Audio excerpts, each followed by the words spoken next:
মূল বিষয় হলো আজকে বাংলাদেশে যে সকল ঘটনাগুলো ঘটে গেল বা ঘটছে সেই সকল নিয়ে ওয়াশিংটন ডিসি থেকে আমরা কি ভাবছি, সাংবাদিকরা কি ভাবছে, বিভিন্ন মানুষ কি ভাবছে সেই বিষয়গুলো আপনাদের সামনে শেয়ার করা। আজকে শনিবার সন্ধ্যা ৬টা বাজে আমার এখানে।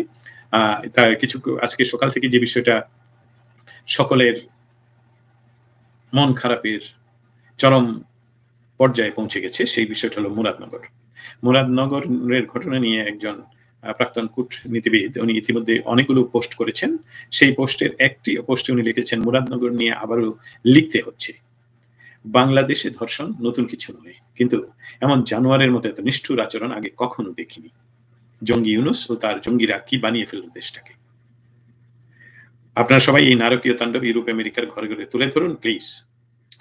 যে যেখানে পারেন একটু এগিয়ে আসুন, হায়ানাদের বিরুদ্ধে লড়তে হবে। এখন থেকে বিদেশিদের বলতে থাকুন তোমরা যদি কিছু না বলো পরে কিছু বলতে পারবা না। কথাটা কিন্তু খুব গুরুত্বপূর্ণ।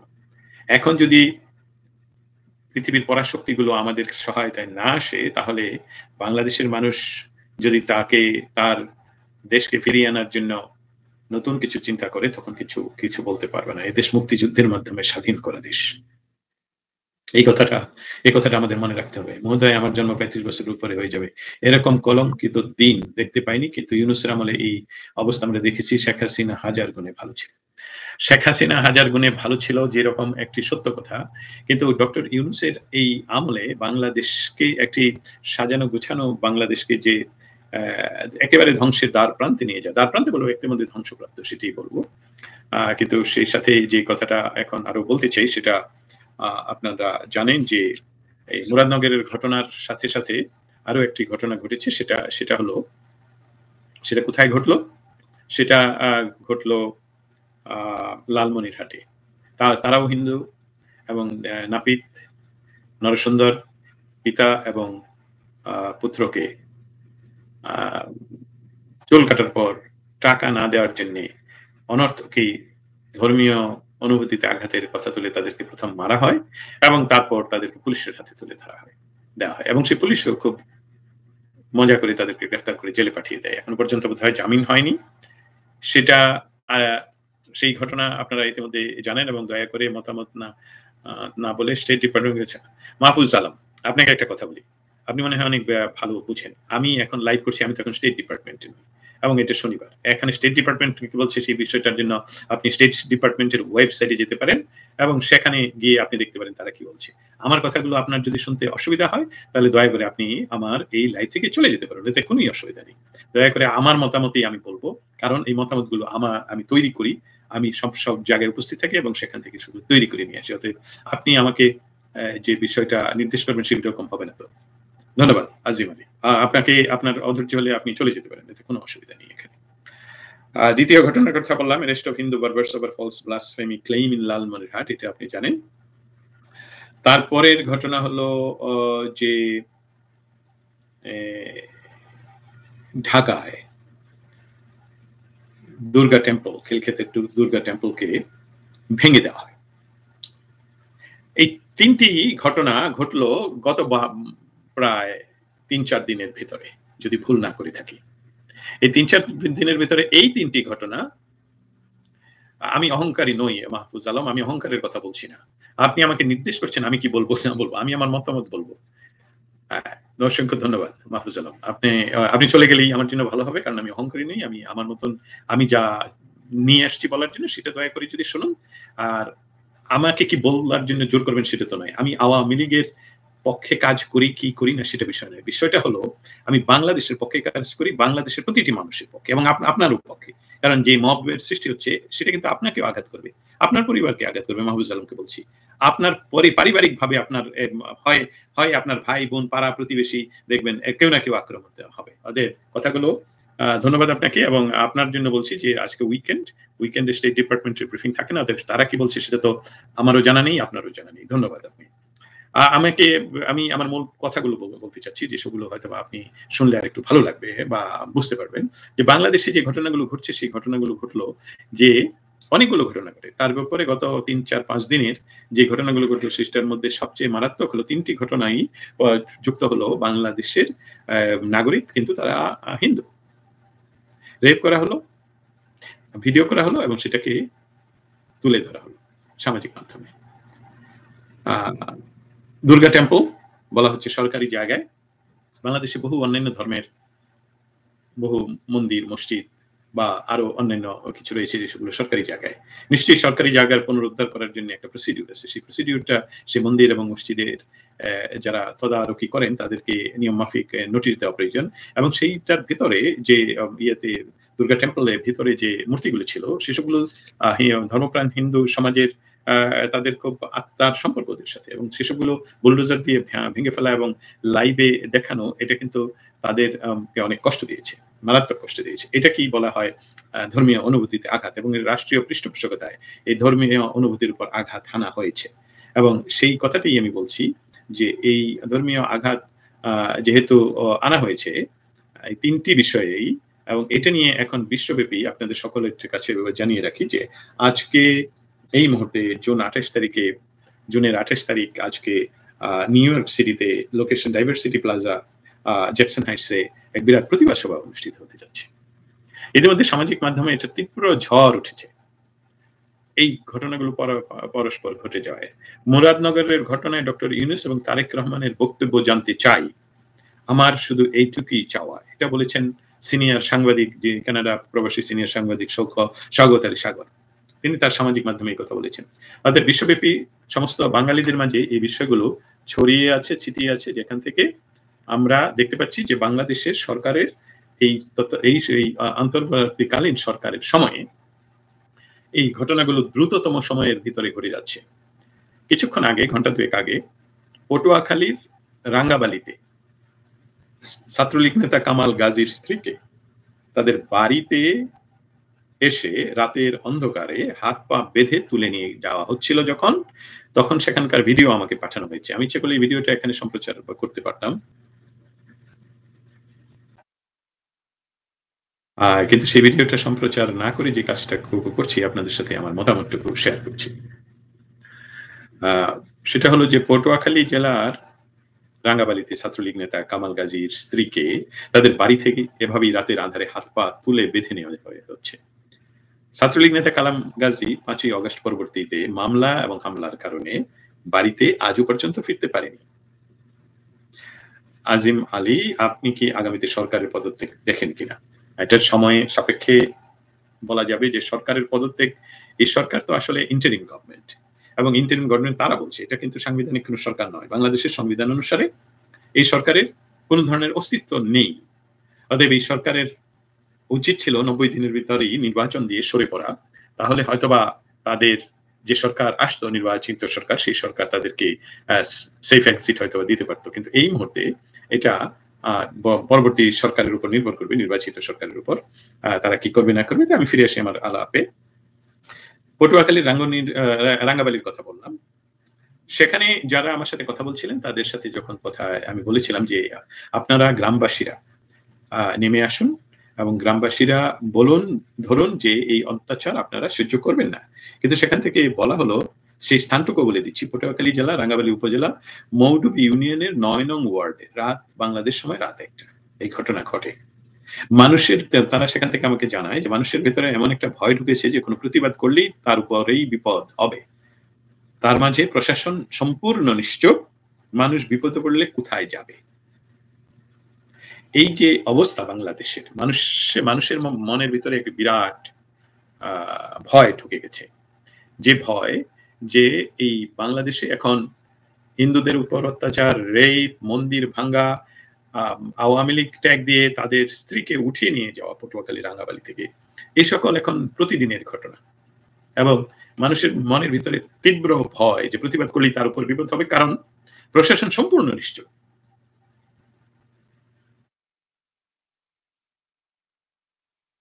তারপরের কথা যেটা, দখলদার ইউনূস কালে সাংবাদিকতার এই গত 24 ঘন্টার আরেকটা কথা তুলে ধরি। একজন সাংবাদিক, আমার মনে হচ্ছে এটা 24 নামক কোন একটা টেলিভিশন, 24 চ্যানেল, কলিমুল্লাহ মুরাদনগর উলঙ্গা এবং বাংলাদেশ এবং মব কিং, এটা তো আমরা ইতিমধ্যে এটা নিয়ে আলাপ করলাম। দখলদার ইউনূস কালে সাংবাদিকতার কি নমুনা সেটা আজকে দেখা গেছে চ্যানেল 24। সেখানে একজন সাংবাদিক তার মাইক তুলে ধরেন যারা আজকে দোলযাত্রায় ছিলেন, প্রশ্ন করেন। যিনি উত্তর দিচ্ছিলেন তিনি উত্তরে বলছিলেন যে তাদের যে দুরবস্থা তার কথা তুলে ধরাতেই সাংবাদিক আসলে সন্ত্রস্ত অবস্থায় সে সেখান থেকে মাইকটিকে সরাই নেয়। নট অনলি সে, এমনকি যিনি উপস্থাপনা করছিলেন তিনিও দ্রুততম সময়ে তার রিপোর্টারকে ধন্যবাদ দিয়ে সেই প্রসঙ্গ পাল্টিয়ে ফেলেন, অন্য কথায় চলে যান। অতএব বিষয়টা হলো আজকে সাবেক সেনা অফিসারকে কুপানো হয়েছে, সেটা নিয়ে কিছু বলেন। এই ভিডিওটাও আমার কাছে আছে, এই ভিডিওটাও আমাদের কাছে আছে এবং এখন দেখতে পাচ্ছেন যে প্রত্যেক মুহূর্তে বাংলাদেশের মানুষের নিরাপত্তাহীনতার ভিতর দিয়ে যাচ্ছে এবং দখলদার ইউনুস করে সাংবাদিকতা, যেখানে প্রশ্ন করার স্বাধীনতা নেই, জবাব শোনার নেই। সাংবাদিক হিন্দু নারীকে লাইভ সম্প্রচারে মাইক্রোফোন ধরেছিল কেন? সম্ভবত সে আশা করেছিল নারীটি বলবে ইউনুস স্যারের অসাম্প্রদায়িক বাংলাদেশে আমরা চমৎকার পরিবেশে পূজা পালন করছি ইত্যাদি ইত্যাদি। কিন্তু যেটা ঘটলো সেটা ঘটলো তার বিপরীত।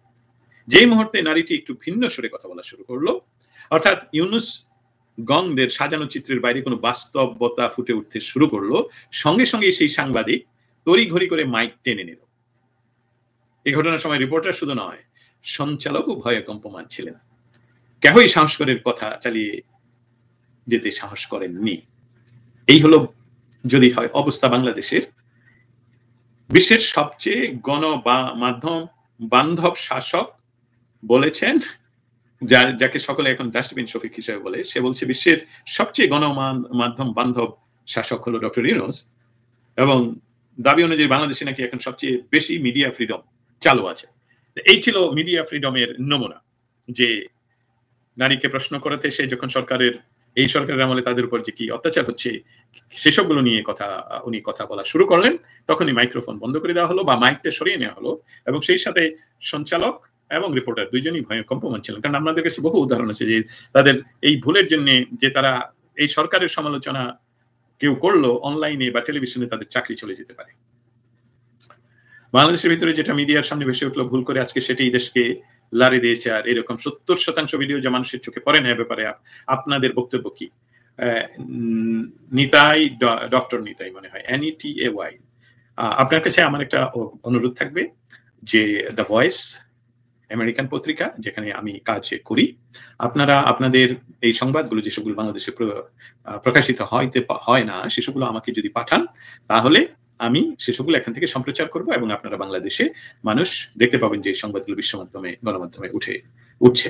আপনাদের সকলের জন্য আমি জানিয়ে রাখি যে আমার হোয়াটসঅ্যাপ নাম্বার যেখানে আপনারা এই বিষয়গুলো পাঠাতে পারবেন সেটা হলো +1 দিয়ে তারপর 703-677-0679। আমি রিপিট করি, +1 দিয়ে 703-677-0679। আপনারা আবারও একটু যারা এখন নতুন যোগদান করলেন, আমার কথা স্পষ্ট শোনা যায় কিনা যদি একটু আমাকে জানান তাহলে আমার জন্য ভালো হয়। মোহাম্মদ ইকবাল, যুক্তরাষ্ট্রে কি করছে খলিলুর? যুক্তরাষ্ট্রে খলিলুর সম্বন্ধে একটু বলে রাখি। খলিলুর কে বাংলাদেশের লিংক প্লিজ হোয়াটসঅ্যাপ নাম্বার। আচ্ছা, সেটা আমি কিভাবে দিব জানেন? হোয়াটসঅ্যাপ নাম্বার আমি বলে দিচ্ছি 703-677-0679। খলিলুর রহমানকে বাংলাদেশের তথাকথিত একটা মন্ত্রী পর্যায়ের উপদেষ্টা হিসাবে, যে ন্যাশনাল সিকিউরিটি উপদেষ্টা হিসাবে নিয়োগ দেন যখন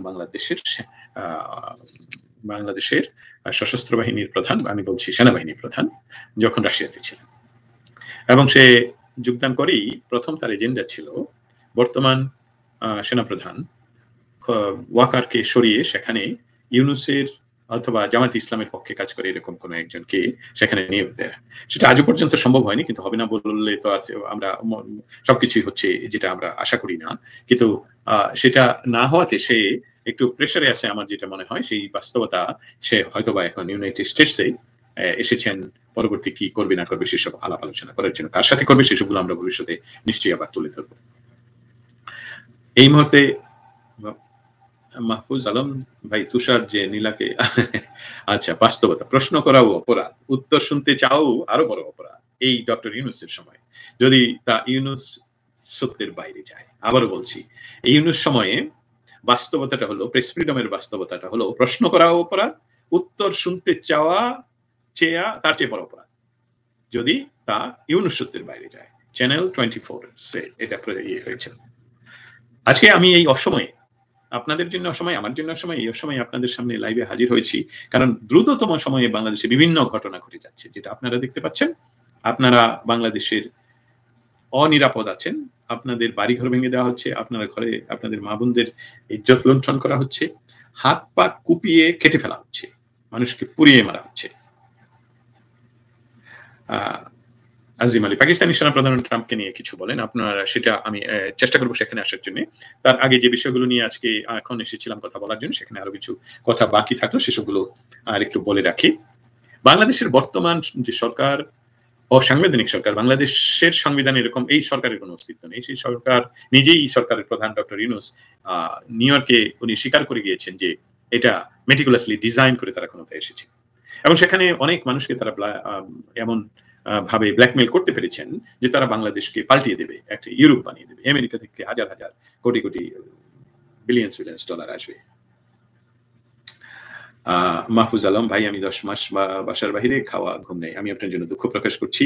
এরকম বহু বাংলাদেশের তৃণমূলের সাধারণ মানুষেরা, যারা পার্টির সাথে যুক্ত ছিল না, আওয়ামী লীগের কথা বলছি, তারা এরকম বহু মানুষ। অতএব আপনাদের নিজেদের নিরাপত্তা নিজেদেরকে রক্ষা করে চলতে হবে, এবং শীঘ্রই এভাবে বলবো যে রাত যত গভীর হয়, সকাল বা ভোর তত দ্রুত বা তত কাছে চলে আসে, সেই ভরসায় আমাদের থাকতে হবে। তবে বাংলাদেশে যে দুরবস্থা এখন চলছে, সেই দুরবস্থা আর বেশি দিন চলতে হয়তোবা দেওয়া আপনারাই দেবেন না। ডক্টর ইউনূসের উপর যে সাধারণ মানুষ বা কিছু কিছু মানুষ ভরসা করেছিলেন যে বাংলাদেশে উনি ক্ষমতা দখল করে এমন কিছু করবেন যে বাংলাদেশ ইউরোপ, আমেরিকা, সুইজারল্যান্ড হয়ে যাবে। তাদের মাঝে অনেকেই আবার আমাদের পরিচিত, অপরিচিত। তাদের এখনো অনেকেই আছেন যারা ডক্টর ইউনূসকে সাপোর্ট করেছেন তো করেছেন, আর কিছু কিছু আছে তাদের ভুল বুঝতে পেরেছেন এবং তারা সামাজিক মাধ্যমে তাদের কথা লিখছেন। একজন সিনিয়র সাংবাদিক সাইদ তারেক আজকে উনি তার ফেসবুক পোস্টে লিখেছেন, সেটা আপনারা সাইদ তারেককে গিয়ে দেখতে পারেন, যে উনি লিখেছেন সকলেই গরল ভ্যাল। উনি অনেক লম্বা করে লিখেছেন, কিন্তু কিছু অংশ আপনাদেরকে আমি আসলে পড়ে শোনাতে চাই। তিনি লিখেছেন, শুরু করেছেন সকলেই গরল ভ্যাল। এই যে আমরা এত আশায় বুক বাঁধলাম, প্রফেসর সাহেব একজন উপযুক্ত লোক, প্রফেসর সাহেব একজন ওয়ার্ল্ড রিনাউন্ড পারসন, সারা দুনিয়ার দুয়ার তার জন্য অবারিত, যেখানে যার কাছে গিয়ে টাকা চাইবেন বস্তায় বস্তায় নিয়ে ফিরবেন, দেশটা তিনি বদলে দিবেন। এই যে স্বপ্ন 11 মাস হতে চলল, চেয়ারগুলোই কিছু চেহারা বদল ছাড়া কোনটা পূরণ হলো? দেশে মৌলিক কি পরিবর্তনটা এলো? সবই তো চলছে তার ভাষায়, মানে সাইদ তারেকের ভাষায় আগের মতো। তিনি বলছেন ছাত্রলীগ যুবলীগের জায়গায় এসেছে আরেক সেট, কিন্তু উনি নাম উল্লেখ করেননি।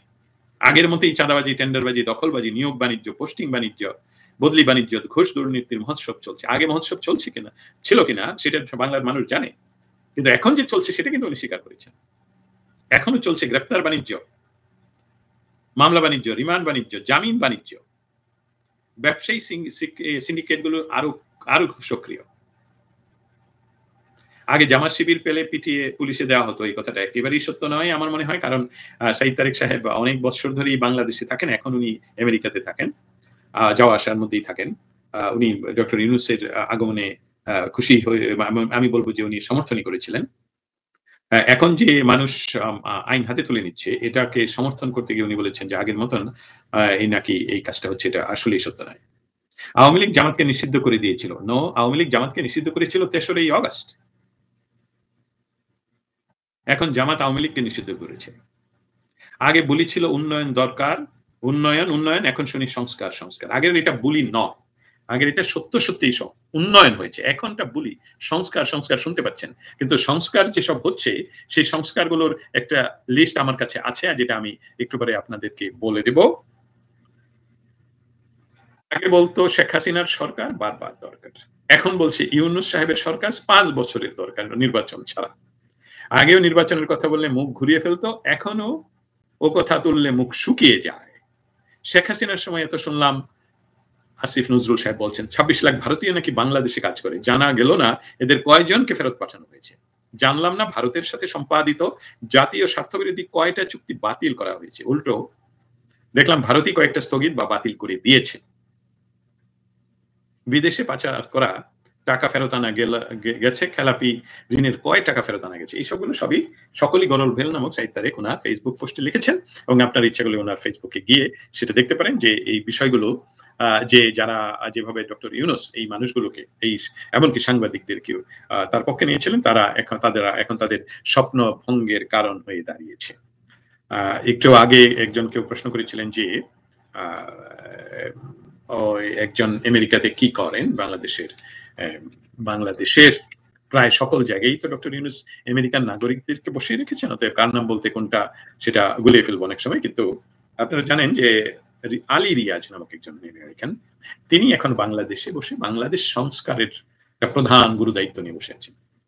ওনাকে আমি লক্ষ্য করেছি ওয়াশিংটন ডিসিতে সর্বদাই বাংলাদেশ সরকারের সম্বন্ধে তীব্র সমালোচনা করতে এবং বিভিন্ন সেমিনার গুলোতে উপস্থিত আমি তারকে দেখেছি এবং সেখানে আমি উপস্থিত ছিলাম।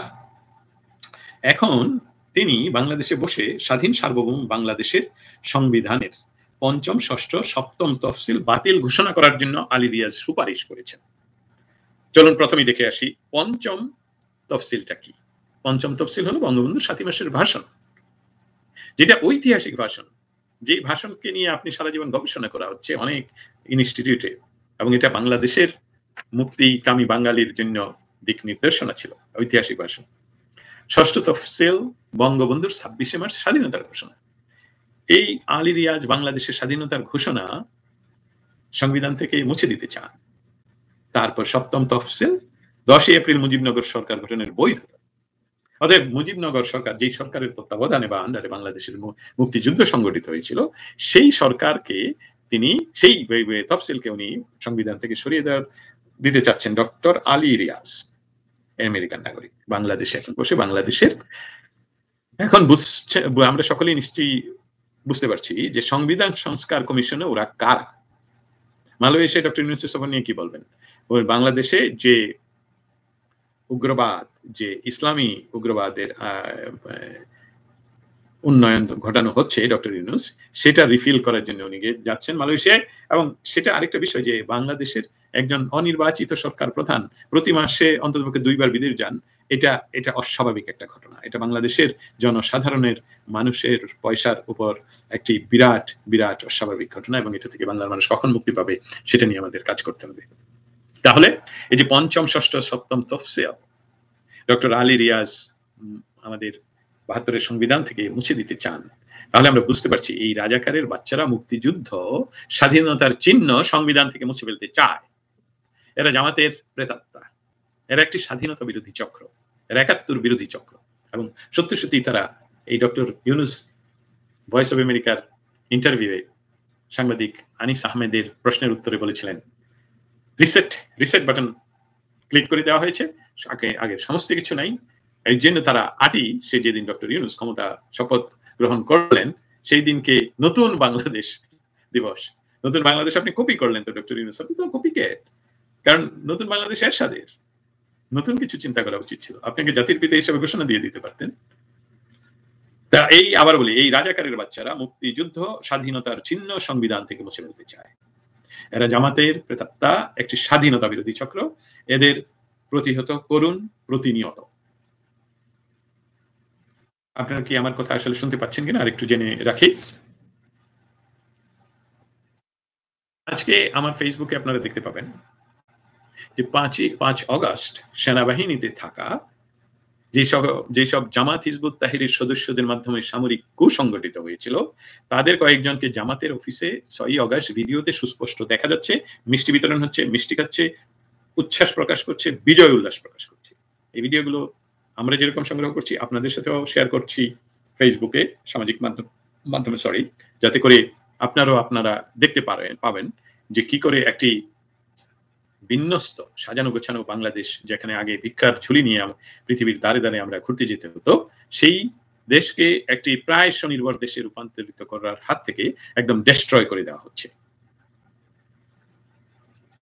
সেই প্রেস ফ্রিডমের কথা যেটা একটু আগেই আমরা বলেছিলাম, যে যাকে এখন তাচ্ছিল্য করে অনেকেই ডাস্টবিন শফিক হিসেবে বলেন, এই ডাস্টবিন শফিক বলেছেন এবং তার গুরুর নির্দেশে তিনি বলেছেন বাংলাদেশে এখন নাকি সবচেয়ে বেশি মিডিয়া ফ্রিডম বিদ্যমান, এমনকি উন্নত দেশের চেয়ে। তাহলে আপনারা সকলেই চিনেন ডেভিড বার্গম্যানকে, যিনি গত সরকারের একজন তীব্র সমালোচক ছিলেন। এমনকি ওয়াশিংটন ডিসিতে কয়েকবার ওনার বাংলাদেশের সরকারের বিরুদ্ধে বিভিন্ন সেমিনারে যে উনি বক্তৃতা করছেন সেখানে আমি উপস্থিত থেকে প্রশ্ন করেছিলাম যে ম্যানকাইন্ড পাকিস্তান পটুয়াখালী জেলার রাঙ্গামালী উপজেলা মৌরবী ইউনিয়ন 9 নং ওয়ার্ড আজ রাত 1টায় প্রবাসী স্ত্রীকে হাত পা বেঁধে তুলে নিয়ে গেছে, কোনো নিরাপত্তা নেই। এটা আমি আজকের কথার প্রারম্ভেই বলেছি এবং এইসবগুলোর আমাদের সংগঠিতভাবে মানুষকে, সাধারণ মানুষকে নেমে আসতে হবে, না হলে আমাদের আসলে মুক্তি নেই। প্রেস ফ্রিডমের কথা তিনি যেটা বলছেন সেটা সম্বন্ধে ডেভিড বার্গম্যান গত 24 ঘন্টা আগে উনি সামাজিক মাধ্যমে একটা পোস্ট করেছেন, সেটা আমি আপনাদেরকে শুধু হেডলাইনটুকু জানিয়ে দিতে চাই, তাহলে বুঝতে পারবেন যে একজন তীব্র সমালোচক শেখ হাসিনা সরকারের, তিনি এই সরকারের মুখপাত্রের কথাটাকে কিভাবে ফিরিয়ে দিলেন। তিনি বলছেন যে সাংবাদিকদের বিরুদ্ধে অপরাধের প্রমাণ নেই। তিনি নাম লেখে বলেছেন, উনি 5 জন সাংবাদিকের নাম লিখেছেন, কিন্তু আসলে সেখানে আরো অনেক সাংবাদিকরা জেলে রয়েছেন। এবং তিনি বলছেন no evidence linking the detain journalist to crimes. British journalist David Bergman উনি ওনার কথায় আজকে এই কথাটা তুলে ধরেছেন। অতএব পৃথিবী এখন আর অন্ধ নয়। ডক্টর ইউনূস কি করছেন পৃথিবী ইতিমধ্যে আসলেই জেনে গিয়েছে। অতএব পৃথিবী যখন ইতিমধ্যে এই বিষয়গুলো জেনে গিয়েছে, আমার আপনার সুস্পষ্ট তথ্য যেটা একজন কিছুক্ষণ আগে মাহফুজ আলম বলেছিলেন যে উনি আমার উপর একটু মনক্ষুণ্ণ হয়েছিলেন, আমিও দুঃখ প্রকাশ করছি আপনার প্রতি যদি আমি কোনো অন্যায় কথা বলে থাকি, কারণ আমি এসেছিলাম আমার মতামতগুলো তুলে ধরতে। আপনি যখন বলছেন আমার মতামত না দিয়ে স্টেট ডিপার্টমেন্টের মতামত, তখন আমি ভাবলাম যে আপনাকে বলি যে উইকেন্ড এবং স্টেট ডিপার্টমেন্ট তো প্রতিদিন মতামত আমরা জানতে পারি না, তবে কিছু মতামত আপনাদের সাথে অবশ্যই শেয়ার করবো। মাহফুজ আলম আপনি থাকুন আমার সাথে। আপনি যে অনেকদিন ধরে এই 10 মাস ধরে বাড়িতে ফিরতে পারছেন না, এটা খুবই দুঃখজনক ঘটনা। এবং ডক্টর ইউনূস এবং তাদের গোয়েন্দারা যারা আপনারা আমার কথা শুনছেন, আপনাদের সকলের কাছে বলি, পুলিশ বাহিনীকে বলি, আপনাদের সহযোদ্ধাদের বা সহকর্মীদেরকে, হাজার হাজার সহকর্মীকে হত্যা করা হয়েছে, পুড়িয়ে দেওয়া হয়েছে, আপনাদের লাশ টাঙিয়ে রাখা হয়েছে, 400 থানা ভেঙে গুড়িয়ে দেওয়া হয়েছে। আপনাদের এই সরকারকে সহযোগিতা করার আসলে কোনো উপায় নেই। এবং মানুষের বিরুদ্ধে যে মিথ্যা মামলাগুলো হচ্ছে এবং সেই মামলা নিয়ে যে বাণিজ্য হচ্ছে, আপনারা এটাতে অংশগ্রহণ করবেন না, কারণ আপনারা আপনাদের গোষ্ঠীর মাংস খাবেন না। তাহলে এই ছিল 5 সাংবাদিকের বিরুদ্ধে, উনি বলছেন 5 সাংবাদিকের বিরুদ্ধে অপরাধের প্রমাণ নেই, ব্রিটিশ সাংবাদিক ডেভিড বার্গম্যান সেটা বলেছেন। এই সরকার যে বাংলাদেশ বা বাংলাদেশের স্বাধীনতা 71-এর পরাজিত শক্তির একটা প্রতিবিপ্লব ঘটিয়েছে বাংলাদেশে। হ্যাঁ, আজিম আলী, আমি তো মালয়েশিয়া ডক্টর ইউনূস সফর নিয়ে একটু বললাম, সেটা হলো যে ডক্টর ইউনূস সেখানে গিয়েছেন আসলে বাংলাদেশের যে ইসলামিক উগ্রবাদের যে চারণভূমি উনি তৈরি করছেন সেটার, সেখানে যে সেখান থেকে আপনারা এই বিষয়গুলো আমার চেয়ে বেটার জানেন, কারণ আমি তো এখানে কাজ করি ওয়াশিংটন ডিসিতে। ওয়াশিংটন ডিসি বাংলাদেশ সম্বন্ধে যে কাজগুলো করে, কিন্তু সেটা সম্বন্ধে নিশ্চয়ই আপনারা আমার চেয়ে বেশি জানেন, এবং আপনারা যদি শেয়ার করেন তাহলে আরো বেটার হয়। 71 সনকে মুছে দেওয়ার জন্য 71 সনের পরাজিত শক্তিদের প্রতি আর 71-এর পরাজিত শক্তিদের হয়ে ডক্টর ইউনূসের নেতৃত্বে মেটিকুলাসলি ডিজাইন করে 5ই আগস্ট যে ক্ষমতা দখল করা হলো, এবং ডক্টর ইউনূস যেখানে বলেছেন যে সমস্ত কিছু রিসেট করা হবে, সেটা দিন দিন হচ্ছে। মৃত্যুঞ্জয় ভাস্কর্য, আমরা এর আগের 5ই আগস্ট থেকে গত মৃত্যুঞ্জয় ভাস্কর্য ভাঙ্গা পর্যন্ত এর ভিতরে সমস্ত ইতিহাস বলার কোনো এখানে অতিরঞ্জিত হবে। 32 নম্বর ভাঙ্গার কথা অতিরঞ্জিত হবে। দেখুন, ওনারা প্রতিদিন 71-কে ভেঙে দেওয়া হচ্ছে, 71-কে মুছে দেওয়া হচ্ছে। মৃত্যুঞ্জয় ভাস্কর্য ভেঙে জুলাই শহীদের নামে নতুন স্মারক নির্মাণের উদ্যোগ নিয়েছে এই সরকার বিজয় সরণিতে গতকালকে। এটা আপনারা লক্ষ্য করছেন। আমাদের স্বাধীনতার ইতিহাসকে মুছে দিতে চাচ্ছে এই সরকার। আপনাদের বাংলাদেশ নামক যে রাষ্ট্র, যে 71-এর মুক্তিযুদ্ধের মাধ্যমে স্বাধীন হয়েছিল, তাকে জামাতের সহযোগিতায় একেবারেই মুছে দিতে চাচ্ছে। না হলে রাজধানীর বিজয় সরণিতে অবস্থিত বঙ্গবন্ধু শেখ মুজিবুর রহমানকে উৎসর্গ করা মৃত্যুঞ্জয় ভাস্কর্য ভেঙে সেখানে নতুন ভাস্কর্য ও উন্মুক্ত স্থান নির্মাণের উদ্যোগ নিয়েছে ঢাকা উত্তর সিটি কর্পোরেশন, ডিএনসিসি। কর্পোরেশনের পক্ষ থেকে জানানো হয়েছে নতুন এই স্থাপনার নাম হবে জুলাই শহীদের স্মরণে ভাস্কর্য ও উন্মুক্ত স্থান। এরই অংশ হিসেবে শুক্রবার মৃত্যুঞ্জয় ভাস্কর্যের বাকি 7টি দেয়াল ভেঙে ফেলা হয়েছে। ঠিক বাংলাদেশের অস্তিত্বের উপর আঘাত, 71-এর উপর আঘাত, জয় বাংলার উপরে আঘাত। বাংলাদেশের ৭১ না থাকলে বাংলাদেশ থাকবে না, তাহলে আবার তারা পূর্ব পাকিস্তান তারা বানাতে চায়, আবার আমাদেরকে পরাধীনতার শৃঙ্খল পড়াতে চায়। এটা আমাদের সকলের জানতে হবে, বুঝতে হবে। অতএব এই বিষয়গুলোকে যা আমরা বাংলাদেশের সাধারণ মানুষেরা আপনাদের এসবগুলো প্রতিহত করতে হবে। সকলেই বলছেন বাড়িতে থাকতে পারছি না, হত্যা হচ্ছে, রেপ হচ্ছে, খুন হচ্ছে, দখল হচ্ছে, আগুন জ্বালিয়ে দেওয়া হচ্ছে। আমি প্রতিদিন হাজার হাজার মেসেজ পাই, ছবি আসে, ভিডিও আসে। ভাই আমার বীর বাঙালির আইডিটা একটু দেখবেন, প্রতিদিন অনেক মব ভায়োলেন্সের ভিডিও পাবেন। রফিকুল ইসলাম ভূঁইয়া। আরো একটি বিষয় দিয়ে মোটামুটি শেষ পর্যায়ে আসবো, সেটা হলো ইউনুসের ভিআইপি প্রোটোকলের কারণে একটি বাস একটা মানুষের বুকের উপর উঠে পড়ে, সেটা 30 মিনিট ব্যাপী এই বাসের চাকা তার বুকের উপরে বসেছিল।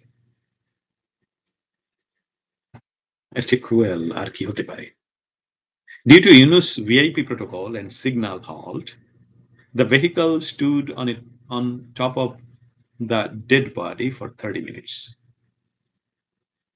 সবচেয়ে লজ্জাস্কর, বিভৎস এবং ক্রুয়েল। বাংলাদেশের ইতিহাসে এই ধরনের ক্রুয়েল কোন শাসক বাংলার জনগণ দেখেনি। আপনারা দেখছেন, আপনারা এই কষ্টের ভিতর দিয়ে যাচ্ছেন। একজন প্রবাসী স্ত্রীকে আজকে উঠিয়ে নিয়ে যাওয়া হলো, ভিডিও দেখানো হলো। একজন হিন্দু নারীকে রেপ করা হলো, ভিডিও দেখানো হলো। একজন শিল চুল কেটে পয়সা চাওয়াতে সে এবং তার পুত্রকে মব সৃষ্টি করে মারা হলো, তারপর পুলিশ রাতে তুলে দেওয়া হলো এবং পুলিশ তাকে জেলে পাঠিয়ে দেওয়া। দুর্গা টেম্পল সরকারি বুলডোজার দিয়ে গুড়িয়ে দেওয়া হলো এবং তার ভিতরে থাকা মূর্তিগুলোকে বুলডোজার দিয়ে গুড়িয়ে দেওয়া হলো। ধর্মীয় অনুভূতির রাষ্ট্রীয় সন্ত্রাস, রাষ্ট্রীয়ভাবে ধর্মীয় অনুভূতিতে আঘাত।